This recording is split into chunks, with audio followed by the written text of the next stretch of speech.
എൻ്റെ പേര് P C Jose, ഭരണഘടനാ കോടതിയുടെ ചീഫ് ജസ്റ്റിസാണ്. കൂടാതെ ഹ്യൂമൻ റൈറ്റ്സ് അസോസിയേഷൻ ഇന്റർനാഷണൽ എന്ന് പറയുന്ന സംഘടനയുടെ ജനറൽ സെക്രട്ടറി കൂടിയാണ്. ഞങ്ങൾ ഇന്ത്യൻ ഭരണഘടനാ സോഷ്യലിസം എന്നൊരു പുസ്തകം പ്രസിദ്ധീകരിക്കുന്നുണ്ട്. ഈ പുസ്തകത്തിൻ്റെ ലക്ഷ്യം രാജ്യത്തിൻ്റെ ഭരണഘടനയുടെ ലക്ഷ്യമായ സോഷ്യലിസം രാജ്യത്ത് നടപ്പിൽ വരുത്തണം എന്നുള്ള ഉദ്ദേശത്തോടു കൂടിയാണ്, ജനങ്ങളെ ബോധവൽക്കരിക്കുക എന്നുള്ള ഉദ്ദേശത്തോടു കൂടിയാണ് ഇത് പ്രസിദ്ധീകരിക്കുന്നത്. ഇവിടെ നമുക്ക് അറിയാൻ സാധിക്കുന്നത് ഇവിടുത്തെ അഴിമതിയുടെ പ്രധാന കാരണം അടിത്തറയില്ലാതെ കെട്ടിപ്പൊക്കിയ ഒരു സംവിധാനം ഉള്ളതുകൊണ്ടാണ്.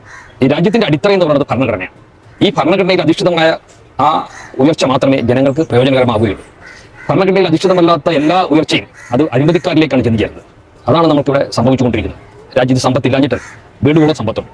ഈ സമ്പത്ത് എല്ലാ പൗരന്മാർക്കും ഒരുപോലെ അനുഭവയോഗ്യമായി തീരണം എന്ന് പറയുന്ന ഭരണഘടനയുടെ ആർട്ടിക്കിൾ 39 ബിയും സിയും 75 വർഷമായിട്ടും നടപ്പിൽ വരുത്തിയിട്ടുണ്ട്. ആരൊക്കെയാണ് നടപ്പിൽ വരുത്തേണ്ടത്? ഈ വകുപ്പുകൾ നടപ്പിലാക്കി കഴിഞ്ഞാൽ